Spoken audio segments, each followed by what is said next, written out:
India launches relief scheme to support exporters.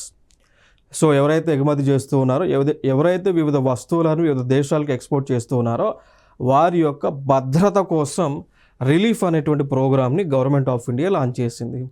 మరి ఎందుకు launch చేశారు, చేయాల్సిన అవసరం ఏమొచ్చింది అంటే, ఇటీవల మనం చూస్తూ ఉన్నాం యుద్ధం జరుగుతూ ఉంది. సో ప్రపంచ దేశాల్లో ఏదో ఒక కార్నర్లో యుద్ధం అనేటువంటిది జరుగుతూ ఉంది. దానికి కూడా కారణం కూడా మనందరికీ తెలుసు. సో ఏ మనిషి వల్ల, ఎవరి వల్ల యుద్ధాలు అనేటువంటి ప్రపంచ దేశాల్లో జరుగుతున్నాయంటే ఆ వ్యక్తి వల్ల. సో ఇక్కడ ఏం జరుగుతూ ఉంది అంటే, మరి యుద్ధం జరుగుతున్నటువంటి సందర్భాన మన వస్తువులను ఎగుమతి చేయడానికి కొంచెం ఇష్యూస్ వస్తున్నాయి.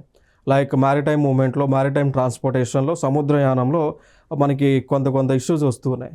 సో దానివల్ల భారతదేశానికి చెందినటువంటి నౌకలకు ఇబ్బంది కలుగుతూ ఉంది. సో గూడ్స్ మూమెంట్ అనేటువంటిది తక్కువ అయిపోయింది. సో కాబట్టి ఆ గూడ్స్ మూమెంట్ని ఎంకరేజ్ చేయాలనేటువంటి ఉద్దేశంతోనే ఇక్కడ ప్రభుత్వము రిలీఫ్ అనేటువంటి ప్రోగ్రామ్ లాంచ్ చేసింది.